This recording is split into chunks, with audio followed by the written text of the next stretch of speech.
여러분 안녕하십니까? 저는 오늘 마태복음 14장 15절에서 17절까지의 말씀을 본문으로 너희가 먹을 것을 주어라 라는 제목으로 말씀드리겠습니다. 먼저 오늘의 말씀입니다.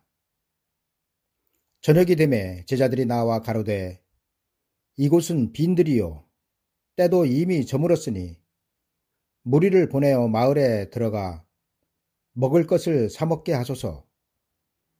예수께서 가라사대 갈 것 없다. 너희가 먹을 것을 주어라.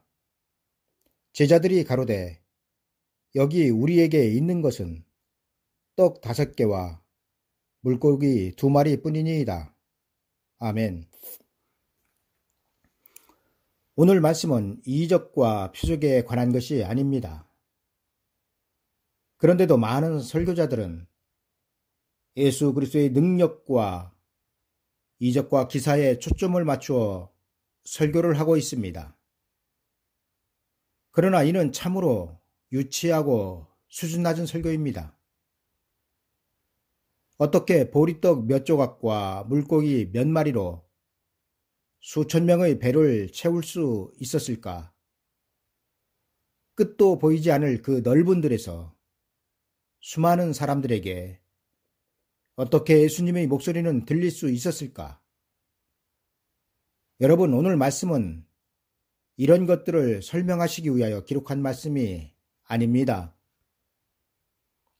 물론 어린아이가 들고 있던 보리떡 5개와 물고기 2마리로 장정만 5,000명의 배를 채운 것은 이적 중에 이적이며 그 넓은 들에서 한 사람도 빠짐없이 예수 그리스도의 말씀을 들을 수 있었다는 것은 기적 중에 기적입니다. 그러나 여러분, 오늘 말씀은 육체의 배를 채운 기적보다 더 중요한 것이 있다는 것을 알아야 합니다.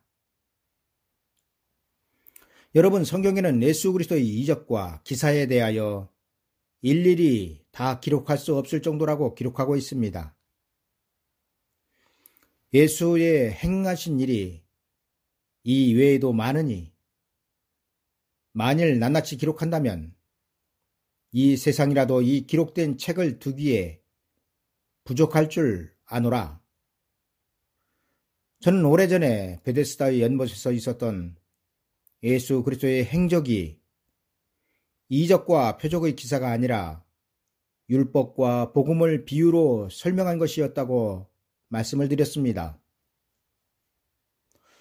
여러분, 요한복음 5장에는 천사가 가끔 내려와 못의 물을 동하게 할 때 그 속에 들어가기 위하여 많은 병자들이 자리를 깔고 대기하고 있었습니다.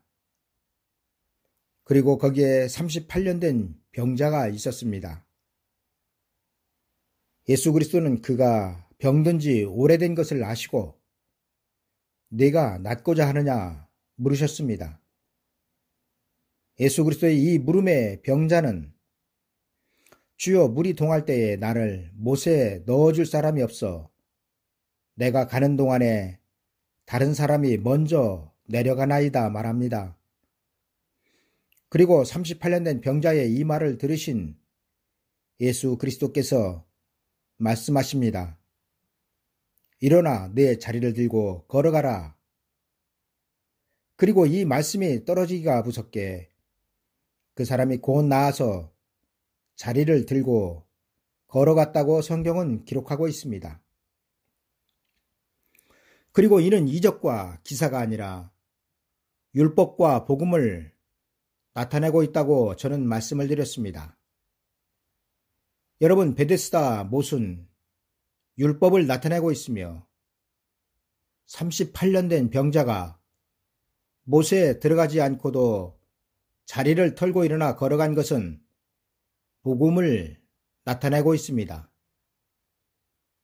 그리고 우리는 38년 된 중증 병자였지만 우리를 율법의 의뢰 안에 넣어줄 사람이 없었다는 것입니다. 왜냐하면 율법은 아브라함의 혈통들에게만 내려주신 하나님의 은혜였기 때문이었습니다. 38년 된 병자에게 아무도 도와줄 사람이 없었다는 것은 이방인들은 거룩한 성 예루살렘 밖에 사람이었다는 것입니다. 그런 38년 된 중증 환자와 같은 우리가 예수 그리스도의 은혜로 율법의 연못에 들어가지 않고도 고침을 받아 자리를 털고 일어나 걸어왔다는 것이 베데스다 연못의 교훈입니다. 그렇습니다. 우리는 이방의 개와 같은 존재였으며 38년 된 중증 환자와 같은 존재였으며 하나님의 관심 밖에 있던 존재감 없는 자들이었습니다. 그랬던 우리가 지금 하나님을 아버지라 부르고 그 나라의 상속자가 된 것은 하나님의 아들 독생자 예수 그리스도의 은혜였다는 사실입니다. 이제 오늘의 말씀으로 돌아가 보도록 하겠습니다. 어느 날 예수님은 세례 요한의 제자들로부터 마침내 헤롯이 자기들의 스승인 요한의 목을 베었다는 소식을 들으셨습니다. 여러분, 세례 요한이 누구였습니까? 그는 주의 길을 예비한 여자가 낳은 자 중에서 가장 큰 자였으며 철저한 나시린의 길을 걸었던 사람이었습니다. 그가 이 세상에 태어난 것은 오직 한 가지, 예수 그리스도의 길을 준비하는 것이었습니다. 그런 그가 헤롯의 칼날에 목숨을 잃었다는 말을 들으신 예수님은 아무 말씀도 하시지 않고 배를 타고 빈들로 가셨습니다. 그리고 이 소식을 들은 무리들은 걸어서 예수 그리스도를 쫓아갔습니다. 그리고 예수 그리스도께서 자신을 쫓아온 큰 무리를 보시고 불쌍히 여기사 그 중에서 병이 있는 자들을 고쳐 주셨습니다. 시간은 흘러 저녁을 먹어야 할 시간이 되었습니다. 이에 제자들이 예수님께 아뢰입니다. 이곳은 빈들이요. 때도 이미 저물었으니 무리를 보내어 마을에 들어가 먹을 것을 사 먹게 하소서. 제자들의 이 말을 들으신 예수 그리스도께서 말씀하십니다. 갈 것 없다. 너희가 먹을 것을 주어라. 여러분, 어떠한 대도시의 식당이라 해도, 아니 대도시의 식당을 전부 다 합친다 해도 주문 없이 한꺼번에 10,000명에 가까울 사람들의 식사를 해결할 수는 없습니다.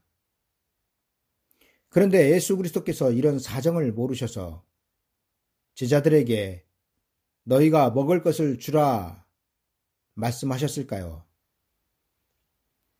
여러분, 제자들이 가진 게 무엇이 있었습니까? 그 스승인 예수님과 동일하게 제자들도 빈 털털이었습니다. 그런데 여자와 아이 외에 5,000명은 그 숫자가 10,000명이 넘을 수도 있는 사람들에게 너희가 먹을 것을 주라고 말씀하셨을까요? 아닙니다.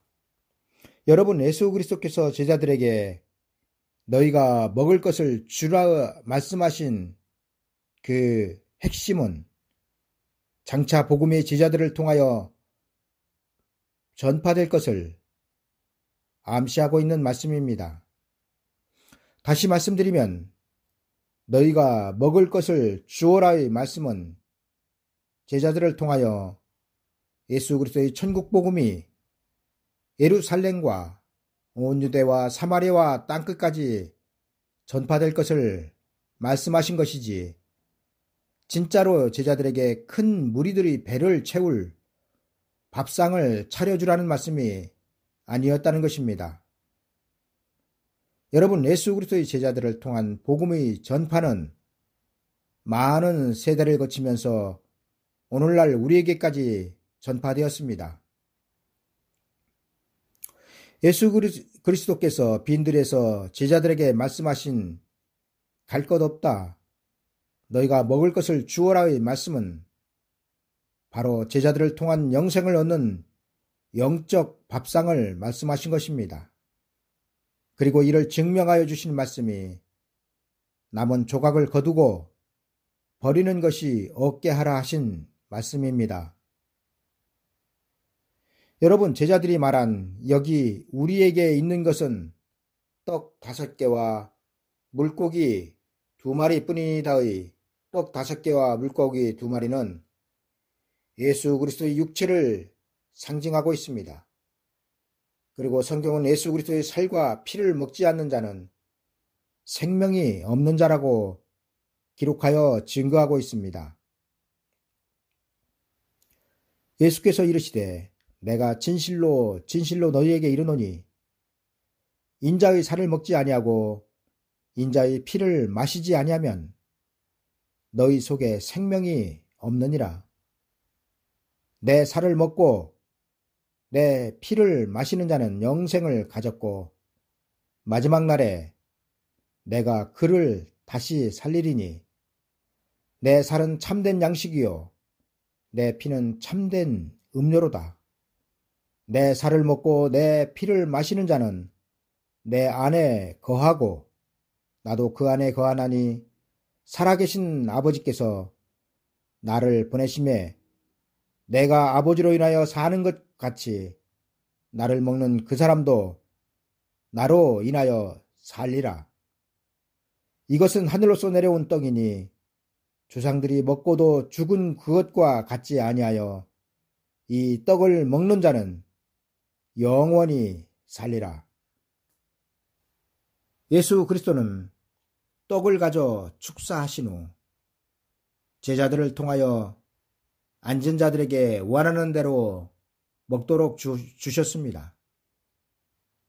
그리고 빈들에 있던 모든 자들이 배불리 먹은 후 제자들에게 이렇게 말씀하십니다. 남은 조각을 거두고 버리는 것이 없게 하라. 이에 거두니 보리떡 5개로 먹고 남은 조각이 12바구니에 찼더라.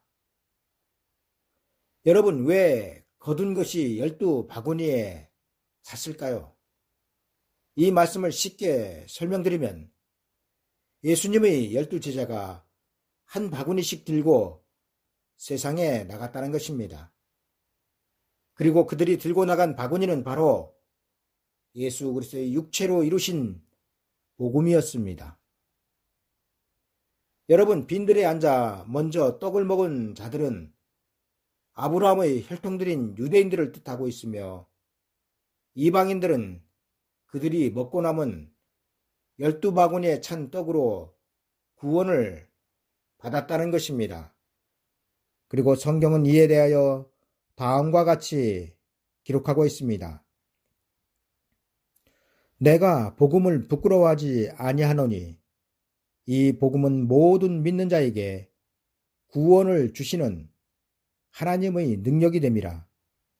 첫째는 유대인에게요 또한 헬라인에게로다. 여러분, 복음은 유대인들에게와 헬라인들에게 먼저 전파되었으며 그 다음 로마를 거쳐 전 세계로 전파된 것입니다. 그리고 그 전파는 세례 요한의 죽음 이후 빈들에서부터 시작되고 있음을 우리는 성경을 통하여 볼 수 있습니다. 몇몇의 어리석은 자들은 세례 요한과 강도의 구원을 아주 가볍게 말합니다. 그러나 여러분, 강도의 구원과 세례 요한은 예표의 사람이었으며 어떠한 부류들을 대표하고 있다는 사실입니다. 예수님은 여자와 아이를 뺀 5,000명이 먹고 남은 떡을 버리는 것이 없게 거두어 바구니에 담게 하셨으며 다문이 12바구니가 되었습니다. 그리고 이는 예수 그리스도의 구원의 떡, 곧 그의 육체를 상징하고 있습니다. 그는 미리 자신의 육체를 영생의 떡으로 주실 것을 빈들에서 예표로 어린아이 손에 든 떡으로 보여주신 것입니다. 예수께서 가라사대 갈 것 없다. 너희가 먹을 것을 주어라. 제자들이 가로되 여기 우리에게 있는 것은 떡 5개와 물고기 2마리 뿐이니이다. 가라사대 그것을 4개로 가져오라 하시고 무리를 명하여 잔디 위에 앉히시고 떡 5개와 물고기 2마리를 가지사 하늘을 우러러 축사하시고 떡을 떼어 제자들에게 주시매 제자들이 무리에게 주니 다 배불리 먹고 저희가 배부른 후에 예수께서 제자들에게 이르시되 남은 조각을 거두고 버리는 것이 없게 하라 하심으로 이에 거두니 보리떡 5개로 먹고 남은 조각이 12바구니에 찼더라. 성령이 너희에게 임하시면 너희가 권능을 받고 예루살렘과 온 유대와 사마리아와 땅끝까지 이르러 내 증인이 되리라. 감사합니다.